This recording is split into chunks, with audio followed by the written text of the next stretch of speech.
It's been a rollercoaster of a year for the Azkals, the national team, and Philippine football in general for 2013. We're ending the year as the #1 team in Southeast Asia. But we don't have a team in the SEA Games, ironically. Yeah, well, we have Patrick Data here. We're going to talk about the Azkals in a moment, but okay, let's jump straight into the SEA Games issue. Yeah. You would have gone there and you would have been the starting goalkeeper, I'm sure, for the SEA Games. But yes, as we've said in previous episodes, the POC and the PSC were the ones to make the decision not to go.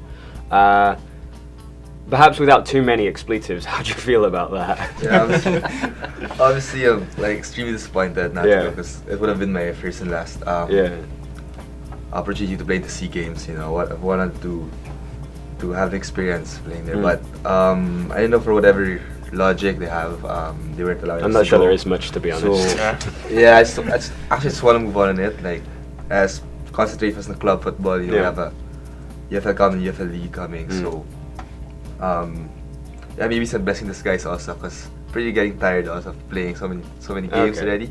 Okay. So yeah, I just wish good luck to the Malditas and futsal team also are going. So I wish them all the best, and I hope in the next 2 years the under-23 team can already go SEA Games, you know, for the next players coming.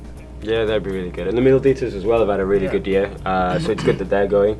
It's obviously just a shame the under-23s won't be a part of it. And Jesse, looking at the national team as well, I mean, you've been here a little less time than most, but how have you seen that progress with the national team? It's good. I watched the Peace Cup. They won that, which was really, really good. It's good to see that it's progressing. It's not going backwards. You know, their ranking keeps getting higher and higher, and the players that are coming in, you know, like they got Schrock, he's got the overseas experience, so he can, you know, the people that are the players that are located here, or, you know, not as high as him, they can feed off him and stuff like that. And they got a good base. I can see it, you know, and football will get better in the Philippines when the national team gets higher and higher into AFC and all that sort of stuff like that. Patrick, as the only one of us here who managed to see the India game, I think, because of whatever TV, the TV issues there. Actually, what I heard was that the three major networks were covering a chess tournament. Chess game, yeah, it was a chess game. International chess tournament. How can you not cover a chess tournament? The chess game. Chess is a nice game, but even so, it's like, alright, we do the football, but yeah, they're a very cricket mad nation and a chess mad nation apparently, more so than football. But what did you see in the game? Because we can only speculate, but you were there. Actually, for the pitch, it wasn't the best pitch. Like, it was decent, but also the weather conditions. I mean, we didn't expect it to be that cold, especially for us on the bench. It's really we were freezing there. But I think we deserved to win. I think we deserved to win the game. But it was an away game, so it was really not that easy as well. They scored first through a corner, and then we scored like a minute after through Phil. So and then from that point, I thought we were gonna win 3-1, but then we just couldn't get the second goal. But we had so much chances, especially in the second half, and I really think we deserved to win. But yeah, I think it was a good game. It was a good game for us. And how's the experience been with the national team? Because you joined a lot of the training camps and the games, but still not capped, right? Yeah. That's correct. So how's the experience at least been training with the training camps and the sessions with the national team? Yeah, it's actually a good learning experience, especially like what Jesse mentioned, Shraki and Neil and Roland, a lot of these guys from overseas coming over. You know, you can really learn from them, even just by watching them in training. It's also nice, you know, to like see all these places, you know, like UAE, India, Indonesia, you know. It's nice to see the football there. You know, I can compare the quality and the level of football in that place to the Philippines, and you know, I just hope that the national team keeps getting better, especially coming this May or June, I think, with the Challenge Cup. I hope that we win it all. Challenge can enter the AFC. It will be a big achievement. Yeah, and I hope you get your first cap soon with that one. It'd be great to see you take to the field and get that. And Manchu, as someone who's been in Philippine football for a lot longer than us anyway, how's that development been for you? I mean, you're saying I'm old? No. I mean, for me it's 2 years, so it's not that long. 2.5 years, 3 years. But for you, it must be great to see how football's become so popular now. I mean, and everything's been part of it. Obviously, the UFL, the Azkals, all of it's been a big part of that. So it must be great to see that progress. Super. I think it's a confluence of events that have happened.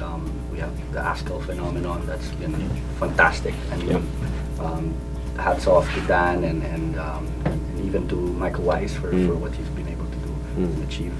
And then, of course, there's the UFL. That's another leg that's happened. Yeah. I think the other two legs, which are very, very important, is media. Shows like this, shows and the television coverage, etc. That's another thing that's that's really helped propel, and it's another pillar now in our fledgling football league. And then lastly, I think is the corporate sponsorships. And here is where today we have still a big gap between the big funded sports like basketball and boxing, and maybe billiards, and the rest of them. And all you need to do is look at what it costs to run one PBA team for a year. That's in the vicinity of about 250 million to 350 million pesos. Some of the bigger teams spend up to about $500 million pesos for one team in the PBA. And I can tell you that the lower end of that budget, 200 million, that would be the budget for the entire UFL, all the UFL teams combined for a whole year. And so that just shows you that I think with just a little bit of rebalancing of funding on that corporate leg side, there could be huge successes, not just in football but in all the other sports, because we've got 100 million people, very talented in most sports, so that's something that can grow. But going back to the Azkals, I think they've had a wonderful year, finishing top in Southeast Asia. I do think, and I hope I'm not gonna offend anybody, but I do think that we're starting to hit the glass bubble with the Azkals. How many more Shrocks are you gonna find out there? How many more Phils and James are gonna be out there? And I think they have to really take stock and start realizing that they can't keep winning with a team of stars, and they need to now start building a star team, and that there's no way that you're going to be a team. Forget about being a star team, but there's no way you can even act like a team. And let's face it, I mean, we love watching the game, the Azkals play. We love watching them win, but the quality of the football. I mean, I hope I'm not being patriotic. I have to be critical here. The quality of that football is just not there. There's no passing. There's no. You don't see the beautiful football. You don't see the game really coming out, and that happens because you've got a lot of talented players, but they don't practice together. They don't train together. Yeah, we saw that with the Azkals, I think towards the end of last year. Aside from the Singapore games, because that was very, very defensively minded. But they did have a good system and a style of play at times there. Some of the big heavy wins the Azkals had were great. But yeah, I think you're right with some of the Azkals play. The style is very different. There wasn't much passing, aside from the Bahrain game aside, because they were just phenomenally good. UAE game. They were phenomenally good. Their passing was beautiful. They understand everyone.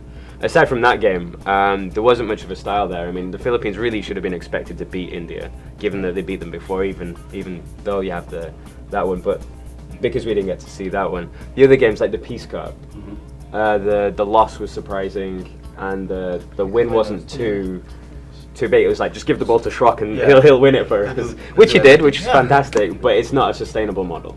You're right, and so we've seen some progress with that. A lot of the players based abroad have moved here to play in the UFL, which has been great. But we really hope for 2014 that style does develop a lot more. Absolutely. Patrick, as part of the national team like that, how do you think that can happen? Yeah, actually, just mentioned during our trip, and I heard Coach Wise was mentioning that he wanted us to be more together. Right. Often, probably have training sessions every month, going to more camps and stuff. But I'm not sure if it's also possible.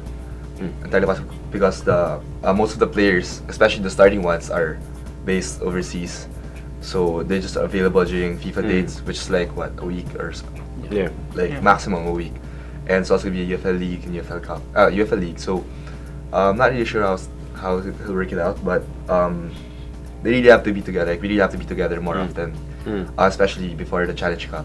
To be able to play in a more cohesive way. To build a chemistry also. Yeah, because the Philippines great potential there. Obviously, you guys beat Turkmenistan, who were for me the favourites at that point. Yeah. For the Challenge Cup, and we really hope the Philippines do well for that. Yeah. So we'll give you the updates on that before the Challenge Cup and going into 2014, which is going to be a huge year for Philippine football. Not The just for UFL, For world UFL? football. yeah, the UFL's going to be probably the biggest season again. I think it's going to be another season where it's the biggest season, the best season they'll have for the 2014. Suzuki Cups was happening. Suzuki Cup as well. Yeah. Tuk. In the World Cup. The World Cup. Yeah. Let's not forget the World Cup. Yeah. I've almost forgotten about England. But yeah, we'll give you the updates for that. Follow us at FTW Sports ahead of a great year for Philippine football.